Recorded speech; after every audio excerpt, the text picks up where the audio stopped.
Mr. Toy, it's a pleasure to hear from you. How are you? Doing outstanding. How are you doing? Just fine.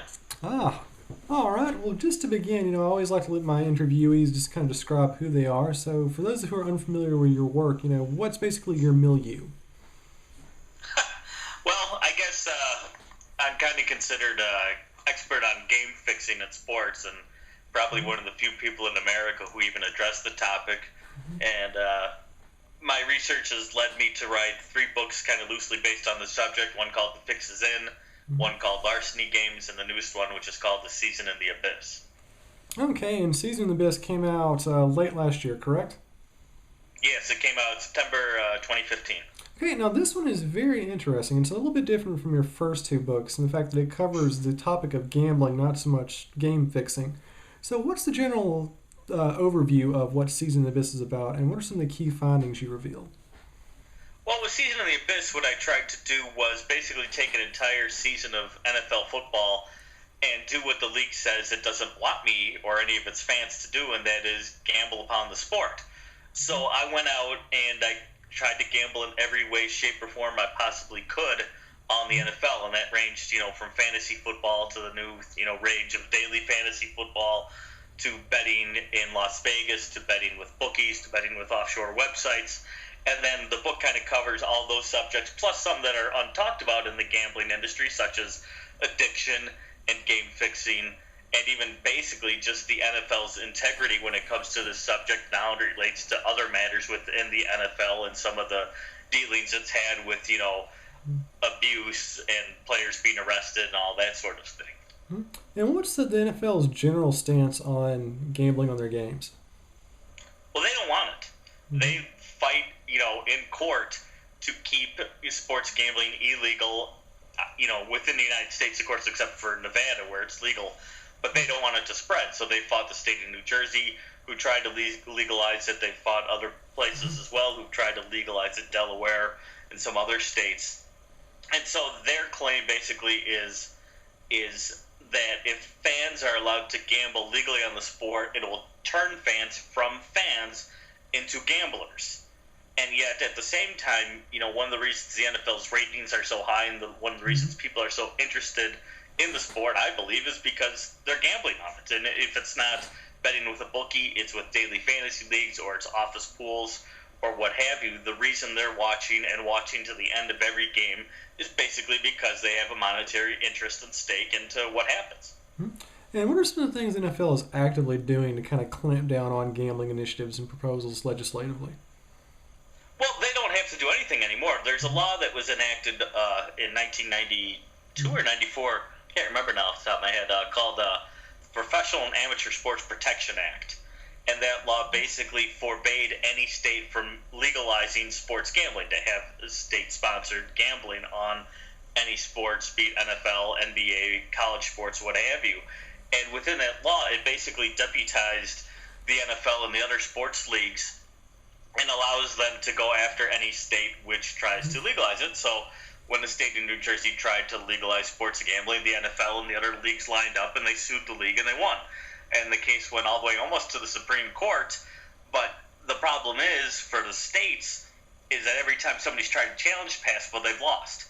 So there's really nothing for the Supreme Court to decide, even though many people feel it is kind of an unconstitutional law which gives a monopoly to the state of Nevada on sports gambling.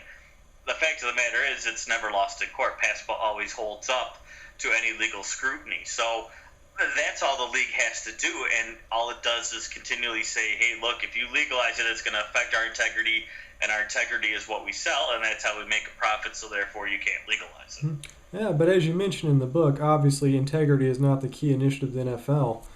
No, it's the appearance of integrity. That's really what they care about. Mm-hmm. And as far as the New Jersey case, this is very interesting. You go quite in depth in this one. Can you give us an overview of what happened there with the NFL suit? Well, I mean, it was really pretty cut and dried. The state of New Jersey held, I think it was a referendum that asked, the people who live there, do you want legalized sports betting or don't you? And I think it was 65% of the people who voted said they're in favor of it. So they went and passed a law, and they basically got it legalized on their end. But then here came the NFL and the other leagues in this PASPA argument, and they blocked it. And they said you can't do this because PASPA won't allow you to do it, and so they've just fought in court to keep it down. And like I say, the only argument they have to present is, look, Congress already passed this law that said you guys can't do that. You have to say that the law is wrong. You have to show where it's, wrong. And the state of New Jersey, unfortunately, can't do that. They can't win on that end. And can you give us an idea of just the scope of the size of NFL gambling? Do you have an estimate for how much annual revenue is generated by that? Nobody really knows, unfortunately. In Las Vegas, or Nevada, really more accurately, where gambling is legal, sports gambling is legal, they've taken in, I think last year, around $4 billion in bets. And yet the state of Nevada says we only account for probably 2 to 3% of all the sports gambling done in the United States, which means, the vast majority of it is done illegally.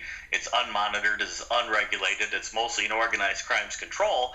And so it really puts the figure of illegal sports gambling in the country at anywhere from, I've heard estimates from $80 billion to $500 billion a year. And I think the 80 to maybe 150 billion is probably accurate, and probably the majority of that money, probably 50% or more, is on the NFL. They say that over $1 billion is wagered every week on NFL games illegally in this country, and I would bet it's probably approaching $2 billion. And the really interesting thing is there seems to be a lot of hypocrisy coming from the NFL. Obviously, they're against, bookkeeping, offshore gambling. But every, game you watch, you see all of the daily fantasy league advertisements, fantasy football. There are even actually some NFL teams that have partnerships with state lotteries. So what's going on there? Well, that's just it. I mean, that's why I question their integrity, and that's what I did tried to do with this season in the Abyss, is say, look, the league doesn't want you to gamble yet. Here's all the different ways they're profiting from it. Like you brought up, they're being paid to use their logos and licensing agreements for, state lotteries and scratch-off tickets, which clearly is gambling. And it's not just using logos. People like it. I live in the state of Wisconsin. There's a Green Bay Packers lottery. When you play, if you lose, you can send in your losing tickets, and you potentially win things, autographed memorabilia, team apparel. You can win even season tickets. So, I mean, the team is, in a way, sponsoring this, even though they're not directly involved in it. But yet, like you say, daily fantasy sports, you have two of the owners, Robert Kraft and Jerry Jones, are directly invested in one of the two. It's DraftKings or FanDuel, I forget which. But, I mean, the leagues know, and they even sponsor, the NFL sponsors its own fantasy football, season-long fantasy football on its website, and they take in money to run these leagues, but they call them prize leagues. So, like, I played in one for the book where it cost me $35 to enter, and if I won, they would send me an autographed football. But that's a prize league, so they're allowed to do that, but that's not gambling, because even though there's 12 guys in the league and we all paid $35 to get in it, somebody was going to win a prize, so therefore it's not gambling. I mean, they kind of weasel around these ideas of gambling, and at every turn they're kind of making a profit of it. And I think one of the reasons they don't want it legalized is because they can't book their own bets, and they don't want to see people profiting from that. Mm-hmm. And just how easy is it for someone to go out and actually wager on illegal gambling for NFL games? It's incredibly easy. Mm-hmm. I mean, it was kind of surprisingly easy. I mean, I think anybody who's listening to this, if they're not gambling themselves on sports or on the NFL, and if they don't know a bookie who could book a bet for them, I'm sure they know somebody who does know a bookie. I mean, without too much trouble, I could probably call 3 people I know on my cell phone and get access to a bookie. But I just went out and tried to do it on my own, and it didn't take too much asking around to find a local bookie who is willing to take bets. And I mean, if you don't want to do that, you can go online and do it, and you can find plenty of offshore websites, places based in Canada, places based in the Caribbean, or even in Europe and elsewhere, where you can legally, well, not, I shouldn't say legally, but where you can place a bet and really not worry too much about your money. Mm-hmm. And there's a lot of other interesting sort of corollaries of gambling you go into in the book. Obviously, you have to go back to game fixing. With so much money on the line, what ways does gambling perhaps affect the actual NFL product itself? Well, that's the interesting thing is the NFL, one of the reasons it claims it needs sports gambling to remain illegal is because they say if it's legalized and it's everywhere, accessible from every street corner in America, then games are going to be fixed left and right. And I find that kind of absurd because if you listen to the NFL's own rhetoric, it says they've never had a game fixed in their 95-year history. So why would suddenly it become legal where it's regulated, where there's oversight, where people are monitoring everything that's going on?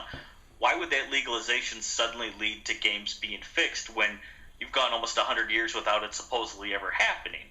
And that's another hypocrisy, because if you look at Europe, where it is legal to bet in many places, because of that oversight, because of that monitoring, they have seen suspicious betting activity.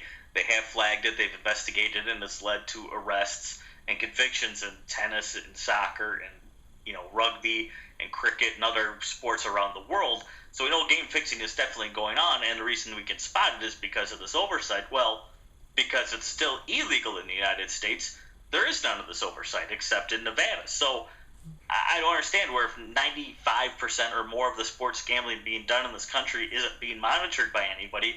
Why does the NFL think that is better in terms of saving their integrity, in terms of saving itself from game fixing, as opposed to legalization where everything's being watched? I mean, it doesn't make sense, but that's their argument. And let's talk about the element, the society of gambling itself. There's actually a really huge percent of the population. I was checking estimates earlier that about 5% of the U.S. population are actually designated as problem gamblers. So in what ways does the NFL feel a responsibility in sort of curbing things like that? Well, they don't. I mean, their thing, of course, is, again, if you keep it illegal, then there's fewer problems. And it's true. I mean, one of the things I researched in the book was that, as legal sports gambling spread within, like, Great Britain, they did notice an increase in the number of people playing. They noticed an increase in the number of people who were, designated as having an addiction or a problem with gambling. So it is probably likely true. If you do legalize it, more people will do it, and that potentially could lead to more people being addicted or having problems with gambling. But, whether it's illegal or legal, it's the same with drugs, it's the same with alcohol, and any other type of vice. People are going to get addicted to it. So, I mean, the NFL, does have a slight argument in their favor on that end, but at the same time, a prohibition doesn't stop people from doing it, and it doesn't, prevent addiction. If people are going to be addicted to something, they're going to find something to be addicted to, whether it's, like I said, drinking, drugs, gambling, pornography, whatever. Somebody's going to find it. If they have that personality, it's going to get to them.